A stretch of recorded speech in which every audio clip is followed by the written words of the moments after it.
Well, hello everybody and Happy New Year. It has been 2.5 weeks, I think, since I shared a video. So thanks for just bearing with me as I just took some time off, and I'm so excited to be back and sharing with you. We had a wonderful Christmas. Everybody was healthy. We've had a few little, things here and there, but overwhelmingly everybody was well, and we were able to just have a really good time with family. We had some good rest time, and now it is time to kind of move on to the next thing. I have never been somebody that's in a hurry to take down my Christmas decor. We were going to take it down 2 weeks ago, and the kids were like, please leave it up. And it doesn't take much convincing for me to say, okay.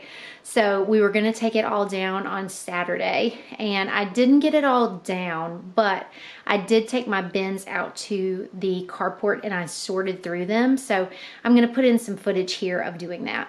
All right, everybody, so today is January 2nd, and I wouldn't say I'm in a hurry to take down Christmas decor. I never am, but I realized this year that I was actually burdened by the amount of decor that I have. So I'm gonna go through.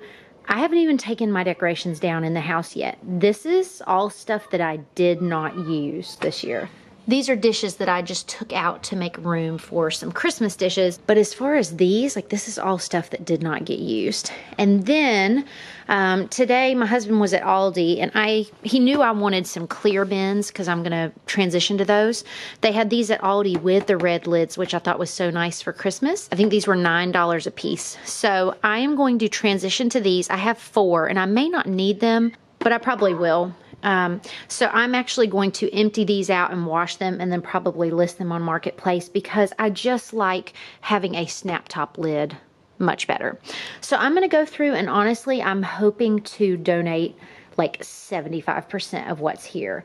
We've been here 3 Christmases, and most of this stuff has not gotten used for those Christmases. So that tells me something. So let's get to work.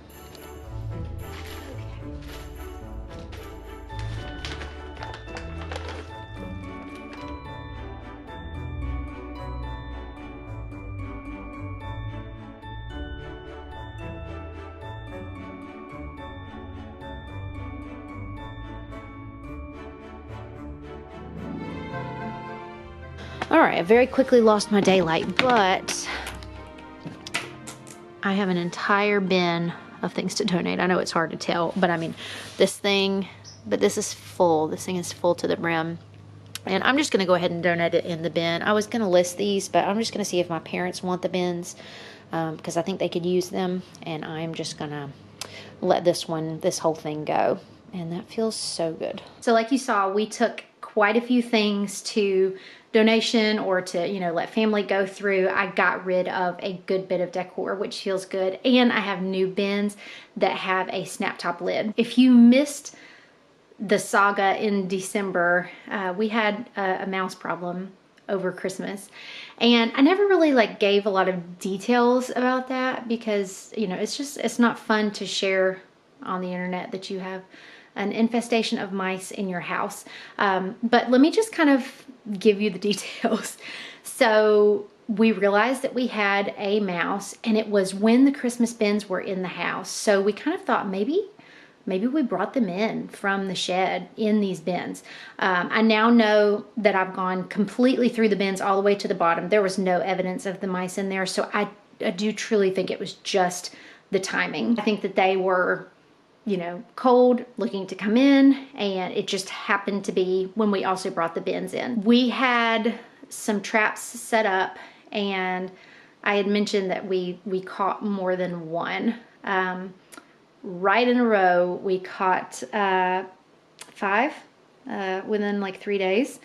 Most of them being right behind me in this laundry closet. Most of them were caught there. So I thought, okay, 2 of them were caught around the Christmas tree. And then a week passed, and we thought that we were done, and we caught another one. And then maybe 2 weeks passed, and we caught another one. So I ended up having my dad over to do some work to clean out our dryer vent, and our cold water, because we're on well water, it had gotten to where it was just like a trickle. And he said, I think that little filter that goes on your water hose needs to be like taken out and scrubbed. And sure enough, it had all kinds of, you know, just trash in it. So while we were back there, there's an access panel that covers all of the, you know, pipes and everything. And we were back there just working, and I happened to run my hand along the access panel, and I went to the bottom of it, and there was a gap. And I thought, okay. So what happened was, I don't know if this happened during renovations or if this was already like this, but the access panel on the top part of it, you know, it's a rectangular panel. On the top part, it is affixed to the wall. The bottom part is affixed to the molding. So we're not perpendicular, we're slanted out. So of course that means that there's a little bit of a gap. And sure enough, once we took the panel off, we could see where the molding had been chewed, and then we could see evidence of the mice in behind there. So my dad was able to build up a frame basically to adhere the panel to, so that it fit flush and perpendicular to the floor. I hope that's making sense. So my hope is that the problem is fixed. We haven't seen any more evidence of them since then.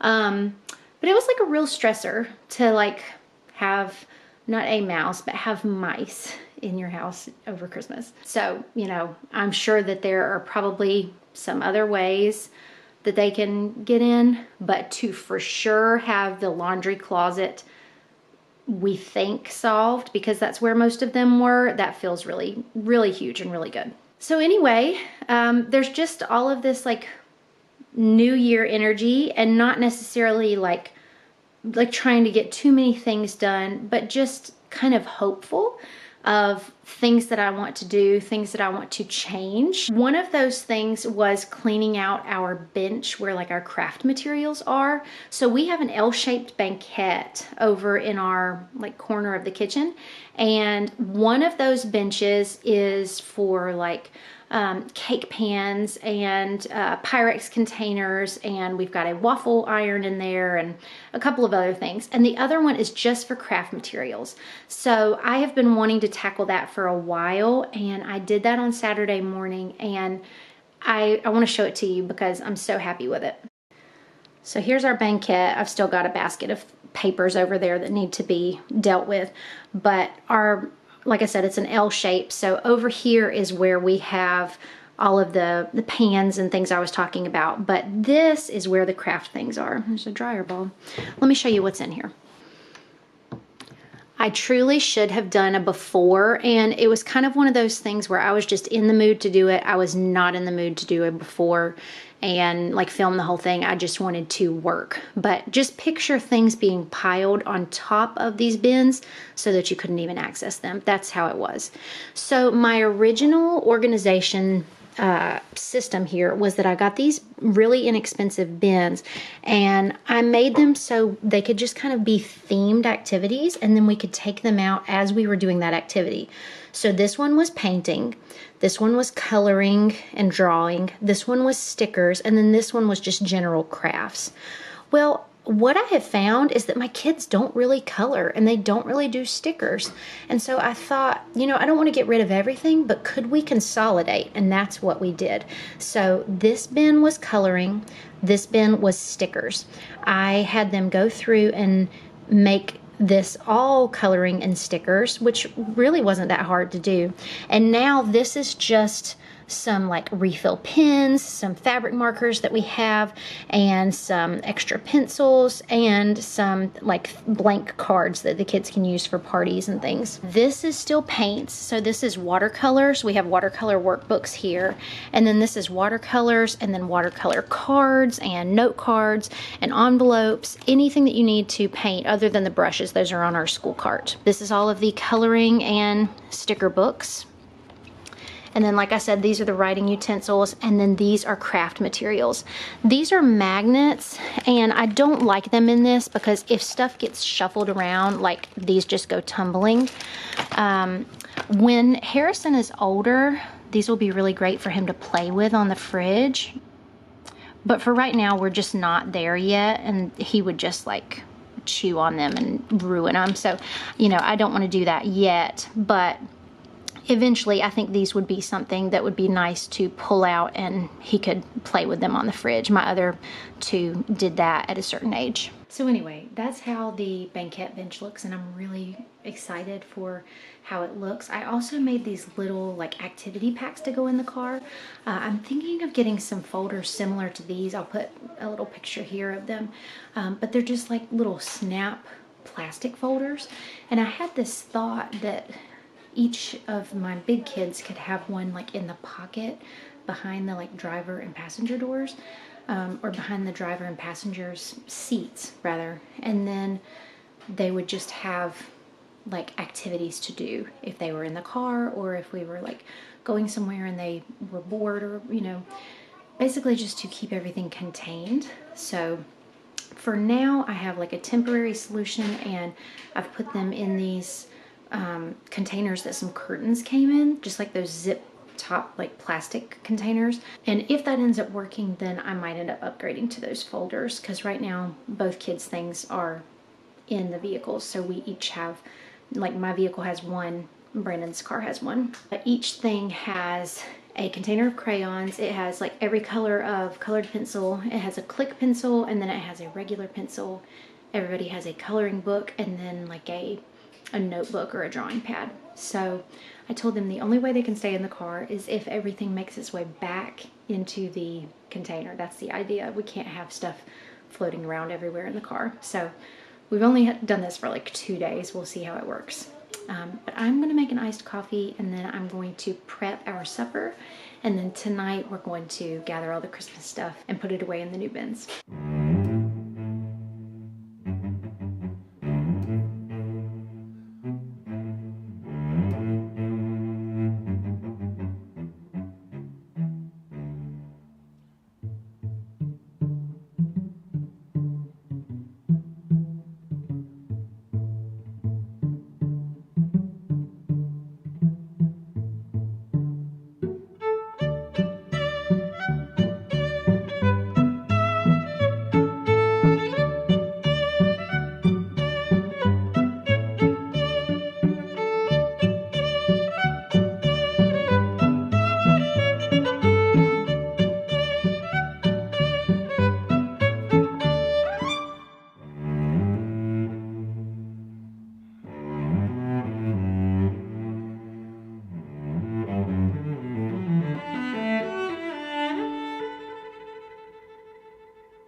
Alright, so I have all of my vegetables chopped. This was actually already in the freezer, so I'm just going to use the diced white onion, and then the red onion I'll use another time.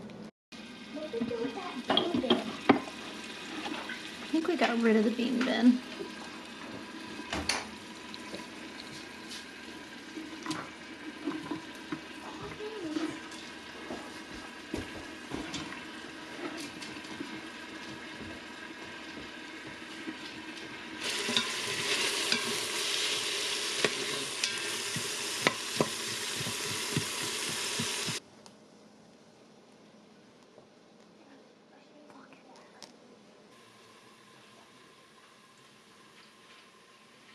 Carefully.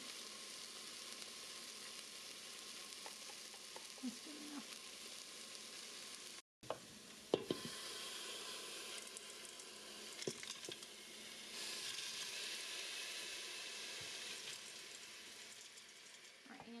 So supper is almost done. The rice is done. It's just warm on the stove, and the soup has like 25 minutes left. So the sun is setting, and I thought that it's not that cold out here.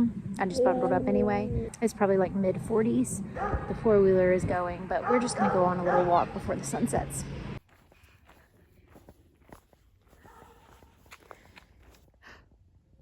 Hey. Hey.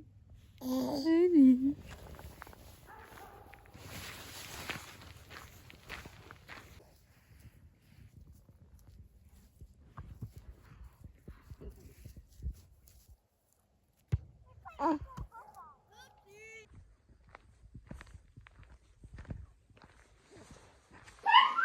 Okay, we're back inside now. I had like 3,400 steps when we left, and I have 4,883 now. So that was just a good little like quick walk. I am winded and my cheeks are like a little chapped feeling from the wind outside, or from the cold outside. It definitely got colder as we walked. It is basically dark outside now, but Brandon and the kids are still playing football, just like squeezing the last little bit of light left. So the soup is done cooking, but it's supposed to natural release for 15 minutes and it has 8 minutes left. So I'm gonna clean up the kids' toys in the floor, the baby toys, and I'm gonna go ahead and start gathering all of the Christmas things from around the house and put them in a pile. And then that way after supper, everybody can help me pack stuff in bins. And then we're gonna put on one final Christmas movie as we take down the ornaments. So I will put some clips of that up kind of to round out the video. I will also show you the soup.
So the stovetop rice actually turned out great.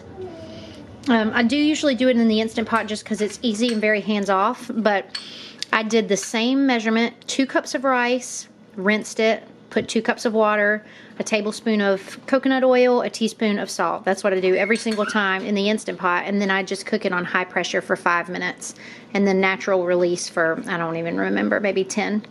This, you just put it on medium-high and very quickly get it to a rolling boil. At that point, you put the lid on and put it on low and cook it for, I think it was like 12 minutes, and then let it just sit here off for like 10. And it is perfectly fluffy. It's not stuck to the bottom at all.